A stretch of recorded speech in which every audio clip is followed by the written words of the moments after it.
존경하는 헌법재판소 소장 대행님과 재판관님, 저는 오늘 대한민국 48대 국무총리이자 윤석열 정부의 29번째 탄핵 소추 대상으로 헌법재판소 재판정에 섰습니다. 먼저 비상계엄 선포와 해제, 그에 뒤이은 세 번째 현지 국가원수 탄핵 심판으로 인하여 우리 국민 한 분 한 분이 느끼고 계신 고통을 무겁게 받아들이고 있다는 말씀을 드리고 싶습니다.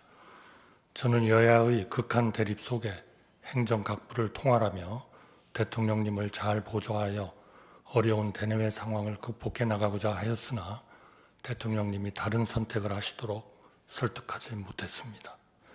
대통령 권한대행으로서 헌법과 법률에 따라 오로지 국민만 바라보며 안정된 국정 운영에 전력을 다하는 것이 마지막 소임이라 생각하였으나 저 또한 탄핵 소추되어 부득이 직무가 정지되었습니다.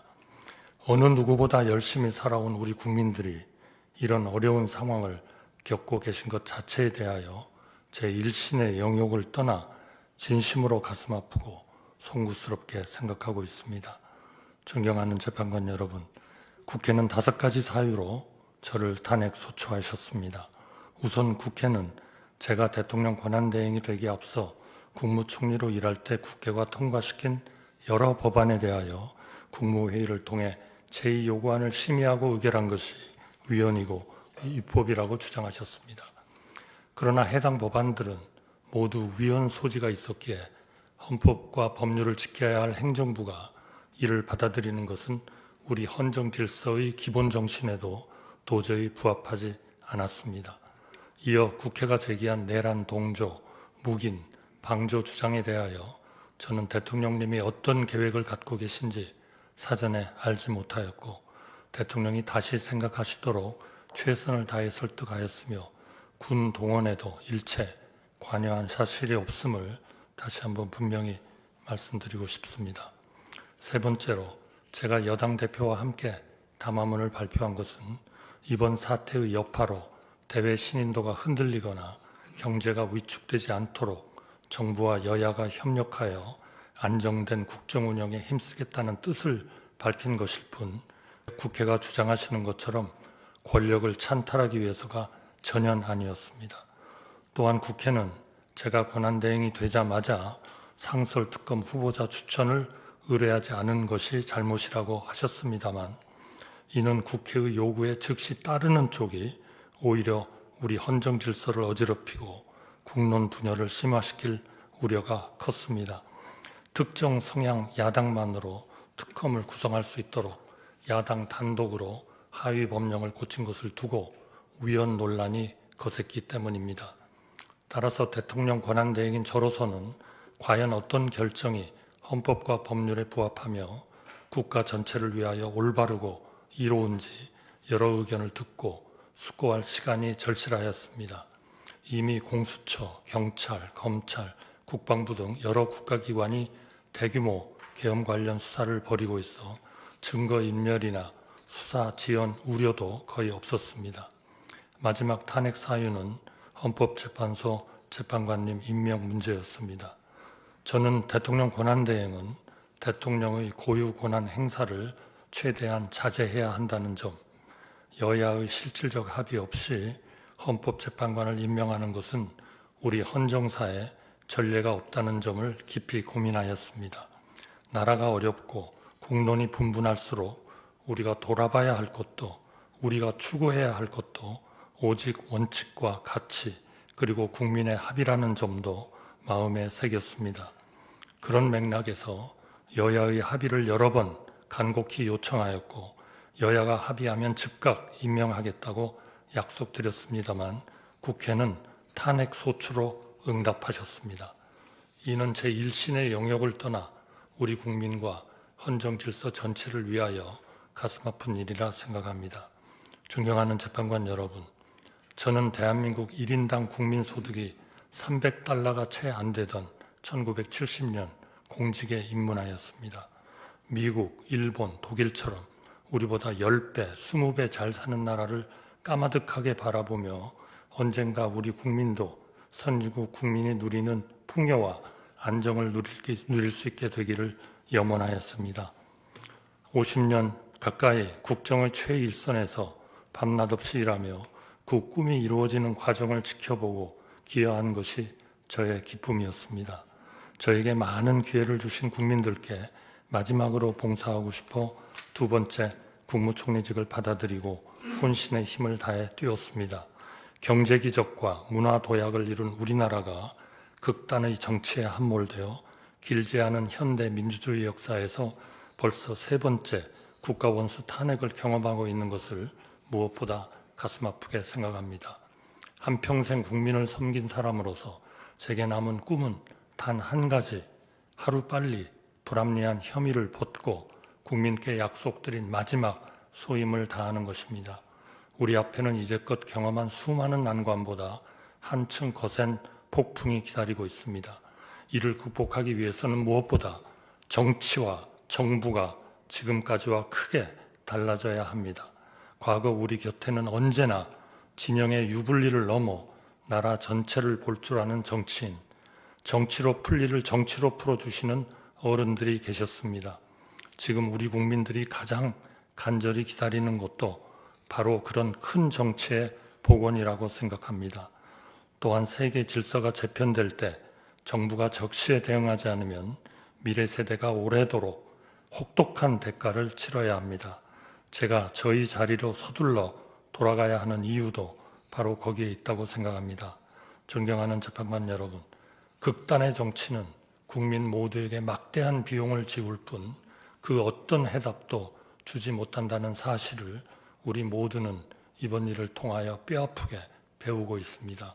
법치와 합의, 자제와 성찰, 합리와 효율이 정치와 정부, 나아가 사회 전체를 움직이는 작동 원리가 될 때 대한민국은 비로소 좌나 우로 가는 대신 위로 갈 수가 있다고 믿습니다. 진영에 휘둘리지 않고 국민 한 분 한 분을 위하여 최선의 해답을 찾아낼 수 있습니다. 대한민국이 극단의 시대를 넘어 합리의 시대로 나아갈 수 있도록 헌재가 우리 사회의 마지막 보루로서 현명한 판단을 내려주시기를 간곡히 당부드립니다. 감사합니다.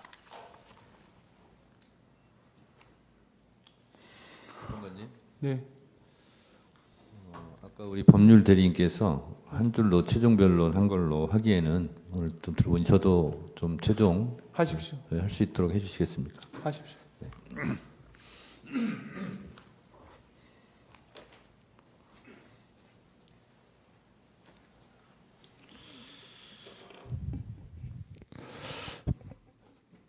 비청구인께서는 여야 합의를 강조하시면서 실제로 특검 법안도 그리고 또 헌법재판관 임명도 여야 합의라는 헌법에 존재하지 않는 논리를 대고 있습니다. 비판받지 않는 영역이 진리라면 정책과 의견 주장은 항상 비판이 있을 수 있고 진영에 따라서 이익과 손해가 있을 수 있습니다.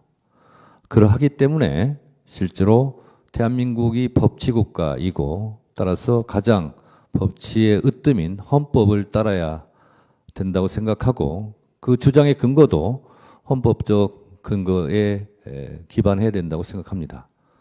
그렇지만 여야 합의라는 근거는 헌법 어느 조항에도 국회법 어느 조항에도 존재하지 않습니다. 오히려 헌법 제49조에서 규정하고 있는 국회 의사결정은 다수결로 하라라는 그 규정을 정면으로 부정하는 말이 바로 여야 합의라는 핑계 근거라 할 수 있습니다. 예를 들면 김건희 특검법이나 최상병 특검법 같은 경우도 제2요구권을 행사했습니다. 그것이 통과되면 윤석열 정부 정권의 불이익이 되기 때문에 그렇게 하지 않은 것 아닙니까? 그리고 지금 얘기하는 상설특검 같은 경우는 법적으로 지체 없이 임명하여야만 한다고 규정되어 있습니다.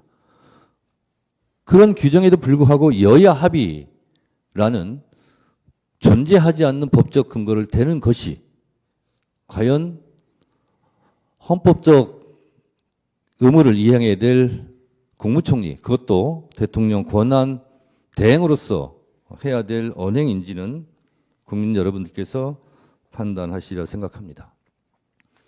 헌법에 규정된 제77조 전시나 국가 비상사태에 준하지 않는 상황임에도 비상계엄을 했다 하여 대통령 윤석열을 헌법적 그 근거에 의해서 탄핵까지 한 대한민국입니다.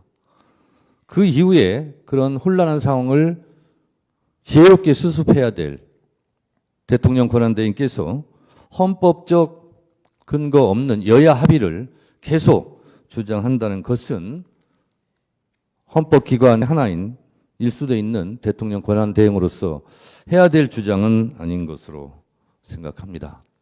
또한 헌법재판관을 임명하지 않는 것은 헌법재판소법에서 규정하고 있는 의무를 이행하지 않았다라고 생각합니다. 만약에 한덕수 국무총리를 탄핵하지 않았더라면 지금도 헌법재판관은 6인 체제로 매우 불안정하게 국민들에게 불안감과 혼란을 가중시켰을 것입니다. 그래서 국회는 한덕수 국무총리를 탄핵할 수밖에 없었습니다.